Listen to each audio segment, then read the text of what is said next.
अस्सलाम वालेकुम दोस्तों, उम्मीद करता हूँ आप सब खैरियत से होंगे। Welcome to T F Tech Solutions. तो दोस्तों, आज की हमारी वीडियो सॉफ्टवेयर के एक नए अपडेट के साथ, जिसमें हम CM2 के रिलेटेड आने वाली अपडेट, जिसमें भी ये लास्ट अपडेट या सेकंड लास्ट अपडेट या इसके अंदर जो जो नए फीचर्स आए हैं उनके मुतल्लिक आपको एक शॉर्ट सी वीडियो बनाकर बताएंगे कि इसमें क्या क्या अपडेट है। और इसमें जो मोस्टली वर्किंग आती है वो आप ऑलरेडी जानते हैं कि इसमें MT2 की वर्किंग आती है और SPD की वर्किंग या SP3 जिसको आप कहते हैं उसकी वर्किंग आती है। तो सिंपल आप डाउनलोड सॉफ्टवेयर अपडेट्स में जाके जब यहाँ से सेटअप डाउनलोड करते हैं तो अब आपको MT2 में भी अपडेट नज़र आ रही है और इसके बाद SP3 में तो 100% आती ही आती है। साथ साथ MT2 और SP3 को ये प्रॉपरली अपग्रेड कर रहा है। और बूट पैक फाइल जो हैं, जो आपके मॉडल लिस्ट ऐड करते थे, उसमें भी इन्होंने काफ़ी हद तक चेंज किया है। वो भी आपको इस वीडियो में समझाता हूँ। अब सबसे पहले तो एक लेटेस्ट अपडेट जो कुछ दिन पहले ही आई है उस पर अगर बात करें तो न्यूज़ में जाकर आप यहाँ पे अपडेट जो है वो चेक कर सकते हैं, जो MT2 में 3.15 के वर्जन में आई है। अब इसके अंदर जो इसने ऑप्शंस ऐड किए हैं, जो मेन और बेसिक ऑप्शंस हैं, वो उसमें सबसे पहले आपके पास एक इशू आता था GUI और EMI फाइल्स का। अब GUI तो बेसिकली अगर आपके पास CM2 का सेटअप ओपन है तो GUI तो यहाँ सेटिंग में ये मूड होता है आपके पास, ठीक है। अब जब भी आप इस पर क्लिक करते हैं तो आपको इसका फ़ॉन्ट बड़ा छोटा, विंडो बड़ी छोटी होती हुई नज़र आती है। तो ये अक्सर बग या एरर क्रिएट करती थी, तो वो इसने दूर कर दिया है। तो ये है, इतना बहुत ज़्यादा इशू बड़ा नहीं था। उसके बाद जो मेन है वो है EMI। अब EMI जो है ये फाइल की पार्टीशंस को प्रॉपरली सेट करती है, डिवाइस को कॉन्फ़िगर करती थी। या अक्सर जब भी आप फ्लैश फाइल पुट करते थे ना, मिसाल के तौर पे जैसे अब हमारे सेटअप में ये फाइल एक पुट है, लोड फाइल करते थे, फाइल को प्रॉपरली लोड करके जब आप वापस यहाँ टूल में आते थे ना, तो वो अक्सर आपको एक चीज़ कहता था,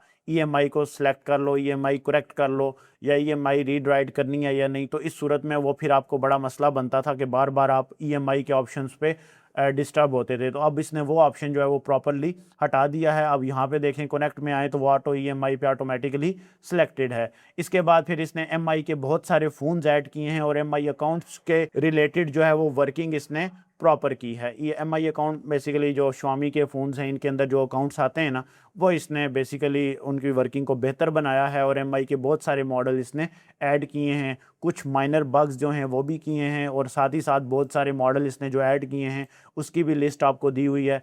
मज़ीद नीचे आएँ तो ये तो आपके पास जो है इन्फिनिटी बेस्ट नोकिया की है, तो इसकी हमें ज़रूरत नहीं है। उसके बाद जो 3.14 आई थी उसमें फ्लैश लोडिंग मेथड इसने अपडेट किया था। फर्मवेयर रीड का प्रोसेस इसने लेटेस्ट डिवाइसेस के लिए अपडेट किया था। मेटा मोड में इश्यूज थे। अब मेटा क्या था, बेसिकली आहिस्ता आहिस्ता MT2 भी आप देख रहे हैं कि अपडेट हो रहा है, ठीक है। पहले ये पुराने फ़ोनों पे था, क्यू मोबाइल, हवावे के पुराने मॉडल्स, मीडिया टेक के या इन्फिनिक्स टेक्नो के, लेकिन अब आहिस्ता आहिस्ता ये एंड्रॉइड 15-16 की सिक्योरिटी तक भी पहुंच चुका है। उसकी मिसाल ये है कि आपके पास जितने भी इन्फिनिक्स के आते थे, टेक्नो के आते थे, आईटेल के, अभी लास्ट में वो सारे मेटा मोड से होते थे। तो मेटा की सिलेक्शन यहाँ पे डिसेबल है, तो इसको अनेबल करने के लिए उसने यहाँ बूट के अंदर एक ऑप्शन दिया हुआ है मेटा। अब मेटा में जाएं तो उन फोन्स का FRP, टेक्नो, इन्फिनिक्स, ये जितने भी मॉडल हैं इनका आप कर सकते हैं, फॉर्मेट भी कर सकते हैं, पिन FRP दोनों काम हो जाते हैं। इसके बाद फिर आपके पास इसके अंदर जो एक मेन या मज़े का ऑप्शन आया है वो आया है इरोफ्स का। इसको बेसिकली फुल फॉर्म में कहते हैं enhance read only file system. तो ये बेसिकली जो फ़ोन का सिस्टम डेटा होता है ना, उसको रीड ओनली में महफूज तरीके से आपको पहुंचाता है। फाइल को लोड, एक्सट्रैक्ट ये करके देता है, आपको प्रॉपरली रीड करके देता है। तो ये ऑप्शन आपके पास एक अच्छा है और ये लेटेस्ट फर्मवेयर्स के लिए इसने ऐड किया हुआ है। बाकी स्कैन फाइल सिस्टम में जितने भी आप फाइल्स इसमें पुट करते थे, ठीक है, वो लाइक फ्लैशिंग के लिए कर रहे हो या किसी भी मॉडल के लिए, तो उनके लिए इसने एक स्कैनिंग सिस्टम रखा होता था कि फ़ाइल आपकी ओके है, बैड फाइल डिटेक्ट तो नहीं है। तो ये ऑप्शन इसने काफ़ी हद तक अपडेट किया हुआ है। और इसके अंदर फिर जो आपकी पार्टीशंस बनती थी, फाइल के अंदर जो पार्टीशंस होती हैं उनको सही और बेहतर तरीके से या वर्क को बेहतर या मज़ीद तेज़ बनाने में, स्पीड में उसने काफ़ी बेहतरी लाई है। तो ये बेसिकली ऑप्शन जिसने ऐड किए हुए हैं। इसके अलावा लास्ट में जो उसकी सेकंड लास्ट अपडेट थी, फास्ट बूट फंक्शंस अपडेटेड किए हुए थे। फास्ट बूट में आप इन्फो भी निकाल सकते हैं वीवो के मॉडल्स की, या बाकी वो फ़ोन जो फास्ट बूट में जाते हैं उनकी इन्फो भी निकल आती है सिंपली। इसके बाद फिर इसने जो सेकंड लास्ट के अपडेट में आपका दिया था RKT की अपडेट, ये मैं अपनी लास्ट वीडियो में भी बता चुका हूँ।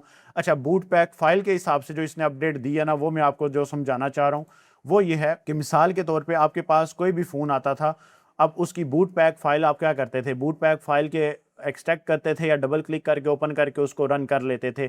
तो वो फिर बूट का ऑप्शन सेलेक्ट होता था, यानी कि बूट की विंडो जो सेटिंग में सी में ड्राइव में आपके पास MT2 का फोल्डर था वो देते थे और बूट फाइल इंस्टॉल होकर ऑटोमेटिकली मॉडल स्टार्ट हो जाती थी। अब की अपडेट के मुताबिक या तो आप इस पूरे फोल्डर को, बूट वाले पूरे फोल्डर को कॉपी कर लें, या फिर इसके अंदर जो फोल्डर हैं डिफरेंट ब्रांड्स के वो आप कॉपी कर लें। ठीक है, जैसे भी आपको ईजी लगता है वो आप कर लें। उसके बाद इसके बैकअप में चले जाएं। बैकअप सी में होता है इन्फिनिटी बॉक्स, कौन सा सेटअप है, MT2 का। अब ये बूट का ऑप्शन एक नजर आ रहा है ना फोल्डर, अब इसके अंदर जाके ना तो आप यहाँ पे सारों को पुट कर दें। अब ऑलरेडी जो हैं वो रिप्लेस कर दें, और इससे ये है कि आपने उनको एग्जिट नहीं करना। ठीक है, आपने रिप्लेस करना है। रिप्लेस से ये होगा कि उस ब्रांड के अंदर जो मॉडल ऐड हुआ होगा वो भी नया आ जाएगा, और यहाँ से ये कॉपी पेस्ट वाला सीन उन्होंने अब एक्टिव कर दिया। और उसके बाद आप डोंगल मैनेजर जो ओपन करते थे, डोंगल मैनेजर ओपन करके अपने सेटअप को सारा जो है वो स्मूथली चला लेते थे। अब डोंगल मैनेजर ये है तो इसको भी एक्सट्रैक्ट करके आपने जस्ट क्या करना होता था कि अपडेट कर देना होता था। तो वो सिस्टम एज इट इज़ उनका इक्वल ही है, सेम ही है। तो डोंगल मैनेजर आपने यहाँ पे ओपन करना है। डोंगल मैनेजर देख लेते हैं कहाँ पे गया हमारा, ये आ गया हमारा डोंगल मैनेजर। तो डोंगल मैनेजर को ओपन करके यहाँ से अपडेट आप करते थे, और जब वो फाइल प्रॉपरली पुट हो जाएंगी, और उसके बाद अब देखें आपको कह रहे हैं ना कि फाइल ऑलरेडी हैं, तो आप रिप्लेस करें, स्किप नहीं करनी आप इसको। अगर स्किप करेंगे तो बहुत सारे मॉडल्स रह जाते हैं, तो रिप्लेस कर दें। और ये फर्स्ट टाइम आपको ये ऑप्शन नहीं आता, जब आपकी अपडेट्स आती है ना आहिस्ता आहिस्ता, तब आपको ये ऑप्शन आता है। हो सकता है कि अगली अपडेट में वो दोबारा इसको सॉफ्टवेयर बना दें, एप्लीकेशन बना दें, जस्ट इंस्टॉल करना पड़े। जैसे पहले हम बूट पैक को इंस्टॉल करते थे तो वो नॉर्मली फ़ाइल आपकी सारी आ जाती थी। तो ये वो तरीका है जो इसने बूट पैक के लिए किया है कि सिंपल आपने करना क्या होता है कि जहाँ भी आपको बूट पैक करनी है उसमें अंदर पुट, तो उस बूट पैक को आपने सिंपल क्या करना है, कॉपी करना है। कॉपी करने का तरीका क्या है कि आपने बूट पैक को किया एक्सट्रैक्ट, एक्सट्रैक्ट करने के बाद आपके पास जो फोल्डर आया उसका बूट का, उस पूरे को कॉपी करें, उस पूरे को कॉपी करके उसके बैकअप में पेस्ट कर दें, या जो उसके अंदर फोल्डर है उसको कॉपी करें, फिर आप बैकअप में जाएं। तरीकाकार एक ही है, वो आपकी मर्जी है कि आप पूरे बूट के फोल्डर को उठाते हैं या अंदर वाले फोल्डर्स को उठाते हैं।